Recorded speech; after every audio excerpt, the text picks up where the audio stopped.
Hey, you guys. Well, what a fucking weekend we had. Okay, this is the weekend after the 4th of July. So I kept saying, watch the water, watch the water. I've been telling you guys, watch the water, be mindful of fire. Then we had a boat on fire in the water. We had the floods in Texas over the weekend. North Carolina is now flooding again.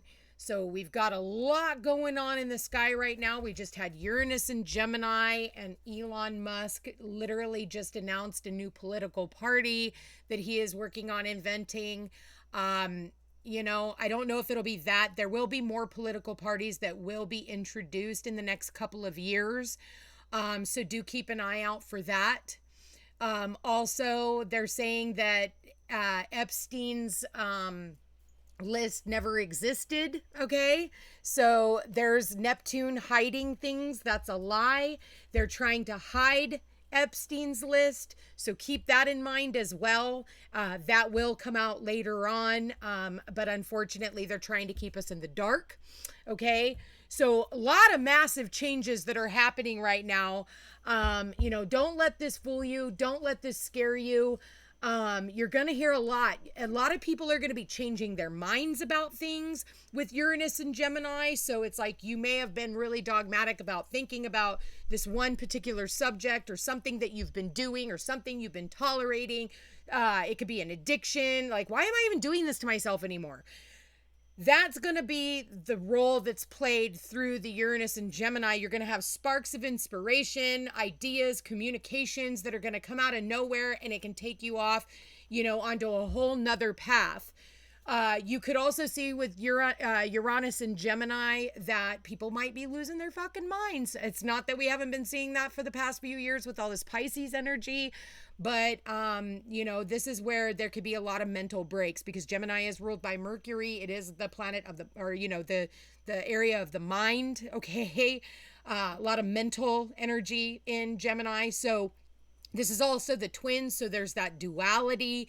It is the Lover's card as well, so head and heart decisions. People can blurt things out. What is that? Freudian slips. I'm hearing Freudian slips, like it just comes out. Who was born with Uranus and Gemini was Trump. That's why you never know what's going to come out of his mouth from one minute to the next. I, too, was born with Uranus in that third house, and that's why I can jump from topic to topic, and I'm never, they all come back around somehow, but I have a really tough time keeping my mind on, the ball. And, most people would call that ADD or ADHD. No, it's not. It's Uranus in the third house of the fucking mind, okay? They just like to put some, bullshit spin on stuff. So what I love about this is there is a new start coming. We all are getting our baby legs with all these new energies. We did just have Neptune go retrograde. Pluto is already retrograde. Mercury is in shadow to go retrograde, as well as Saturn is going to go retrograde, all three this month. Neptune, Saturn, and Mercury. This is an opportunity for us to really go within. It's almost like there's this it feels like there's this hope and this optimism and excitement for something new, but we still have some old residual stuff that we still have to kind of take care of energetically, that we need to kind of process through, so that we can formulate on an outward perspective all the things that are going to be going on. We also have a full moon in Capricorn. Capricorn does rule government, so you're seeing some type of ending, completion. Something's going to come up right before this full moon, which is here in the next couple of days. Also, this could have to do with families and traditions, the patriarch of the family. My condolences to those of you who have lost the patriarch of the family. It could be a father figure. So I am really sorry. I have noticed that with those floods, a few fathers did pass as well as children. Yes. I'm just, it's absolutely devastating, but, take a moment of remembrance and, really kiss your children and kiss your families and, never take a moment for granted. Unfortunately, some of us don't have those opportunities, but the love is still out there. So, do keep that in mind. It's hard to talk about new beginnings when we're seeing so much strife and pain and grievances. And, even if you were not affected personally, you're still affected emotionally. There is that trickle back effect, and hopefully it makes people really, value the time that they do have with their family, because it can be lost in such, in devastating ways and so quickly. Everybody thinks that they have time, but really time is a friend to no one, because you never know when that time is going to be up.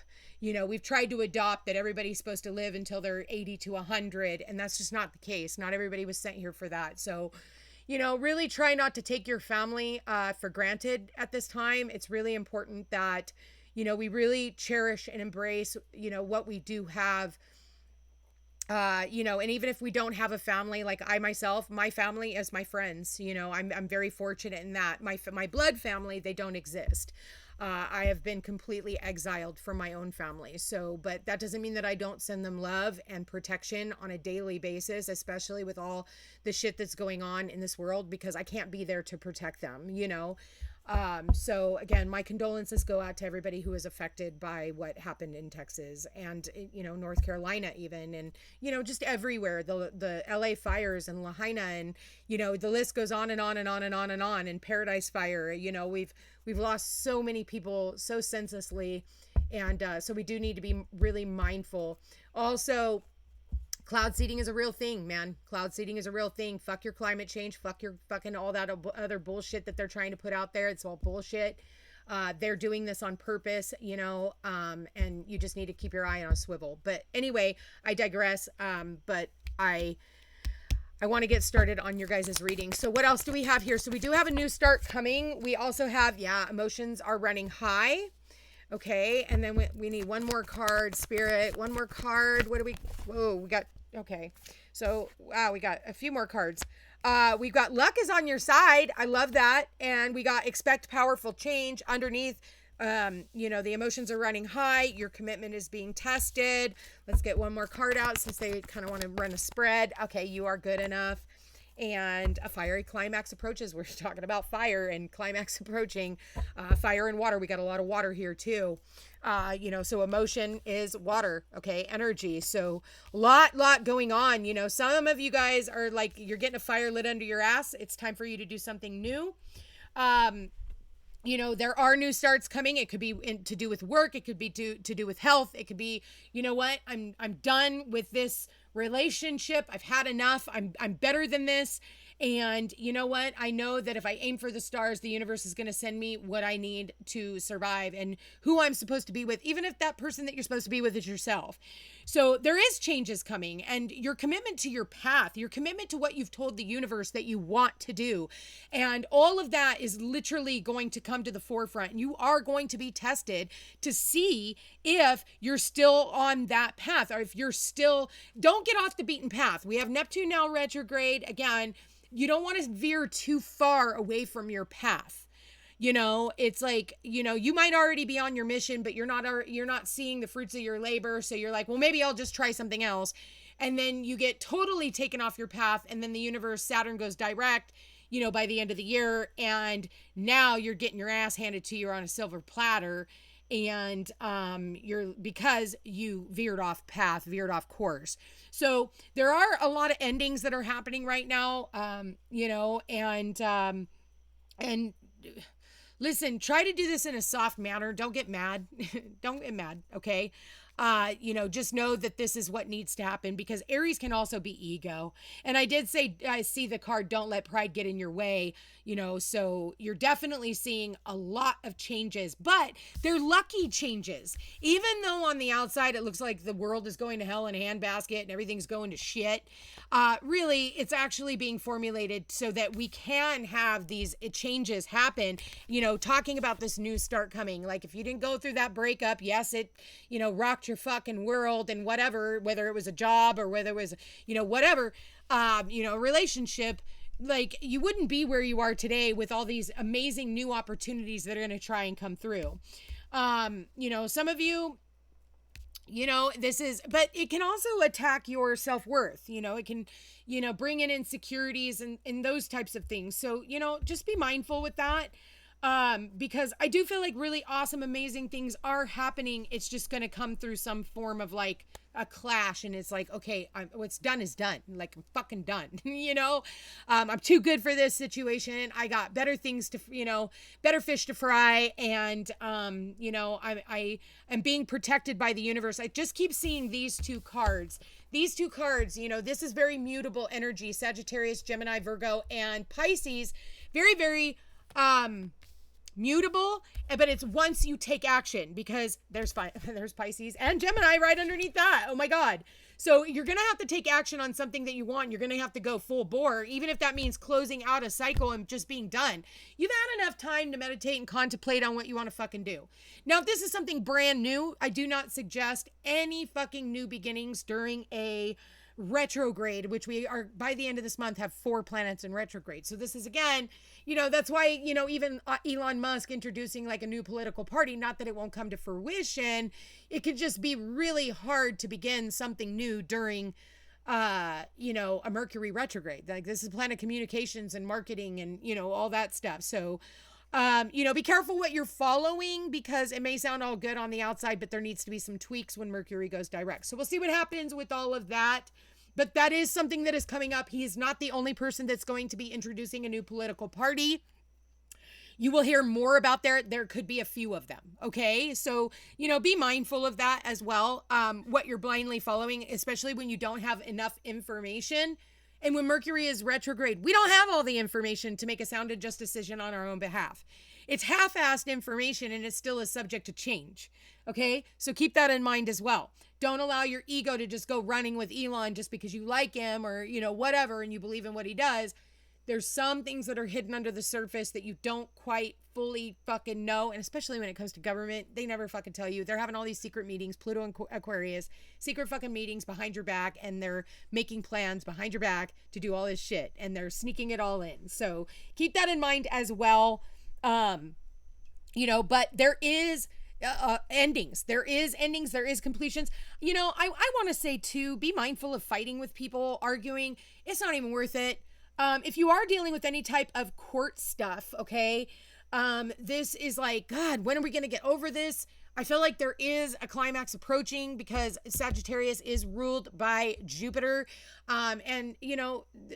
Sagittarius is like, the law. Okay. So I am definitely feeling like emotions can be running high, and you're like, oh my God, when the fuck is this going to happen? You're like still having to, battle this war and whatever else, but you need to just find a softness in yourself and recognize that everything is happening for a reason, and you don't quite have control, but it's actually for your best interest. If you try to rush right through this, it's just you're gonna have a blockage. Okay. So, the eclipse being here too, we do have this eclipse in Virgo that is coming up. Okay. So the eclipse is in Virgo. Try not to be too critical of what's going on around you, because the lower vibration of the South Node in Virgo is criticizing. I am a Virgo. I get paid to criticize people and kind of be critical with my mind about, but don't spend your time fucking criticizing people unless you're getting fucking paid to do it. Virgos are the hardest on themselves than they are on other people, So I feel like everybody wants to be critical because everybody knows everything and everybody's way is the right way. Like, just focus on your fucking self, okay? Focus on your own shit. You want to be critical of yourself. Stop worrying about what everybody else is doing and do it yourself. Okay, so we are going to have, these eclipses that are coming up. And with now Uranus and Gemini activated, this is like the mutable energies. Uranus has been in fixed energies. Uranus doesn't want to be in Taurus. Because Taurus is so fixed in their ways. So everybody's been having to fracture and crack and break and, realizing they have no control, and, anxiety is running through the roof. But now it's in Gemini. So, the mutable placements are definitely going to get triggered. It's a square. So there's going to be massive transformation for the mutables. But it's also a trine to the cardinal signs and an opposition, or sextile. So, cardinal signs are Aries, Libra, Capricorn, and Cancer. So, yes. No. Okay, hold on. I just totally lost my train of thought. Thank you, Mercury. It's in my 12th house. It's a trine to Aries. It's a trine to, yeah, fire and air signs. Okay, sorry. Fire and air signs, sextiles, and trines. My bad. Forgive me. It is a Mercury retrograde, and I am a Virgo. So I am absolutely affected with it. So anyway, with that said, it's a trine. So it's actually beneficial in a trine or a sextile. It can be a little harder when it's in a square or an opposition, which is to the mutable sign. So keep that in mind. But I feel like this is going to be like massive change for the collective. I'm actually really excited about this energy. I'm ready to go gung ho into it. I am a Aries and Virgo and Cancer moon. But I'm ready for some change. I'm ready for, the world to kind of flip up on its head. I'm not going to lie. Even though, yeah, most people are scared of, they're looking around and they're like, what the fuck is actually happening? Exactly what's supposed to be happening, even if it feels uncomfortable. So keep that in mind. You can bitch, you can complain, you can criticize, you can do whatever the fuck you want. That's okay. Not going to change anything. It's just words. So, you can keep running your fucking mouth, or you can focus on, manifesting really awesome things and working through your own processes and, taking on these new challenges, because I do feel like there's a lot of lucky energy that is coming through. It's just a matter of us integrating into these new formulas, and ready or not, here it comes. So like it or leave it, doesn't fucking matter. This is just how things are going to work. So, be mindful not to be led astray. Be mindful of like what you're listening to right now and who you're believing, because not everything is as it seems. There's going to be a lot of lies told, half truth. You're not going to have all of the information that you should have to make a sound adjust decision. September will be a better time period for that, because the Mercury will have been out of retrograde and it'll move into Virgo by that time. Just don't believe everything you hear on the internet. And remember, with Uranus and Gemini and now Pluto and Aquarius, they're going to get really fucking good at AI. Okay. They're going to get really, really good at AI. And so they're going to be making up stuff, where it looks like their lips are moving and it's them saying it, but you've already been seeing it, but this is going to be on high. So not everything you see can you believe. So keep that in mind, because this is where, trickery, fuckery, like, good luck, be discerning. Us conspiracy theorists, we're not really conspiracy theorists. We're just, telling the truth way too early, but it ends up coming true. So do keep that in mind. Watch your emotional side. Okay. Watch your emotional side. I would definitely be careful of that. We got Jupiter and the sun in Cancer. So everybody's emotions are running on high, and a lot of people make decisions based off of emotion and not intellect. I would suggest doing it the opposite way. Really think things through and then maneuver accordingly. Some of you guys are going to have some really abrupt shit happen, getting fired from a job, getting let go from a relationship, whatever. But, hey, whatever's happening around this time is destined and fated to happen, regardless of whether you like it or not. So keep that in mind. Anyway, you guys, I love you all so very much. I want to thank you for being here. Thank you for watching. If you are interested in a personal reading, all my information's in the description box down below. Please do not forget to like, share, subscribe, comment. Let me know how this reading resonates with you guys. I love you all so very much. Thank you for being here and all of your support, and we will chat again soon. Take care.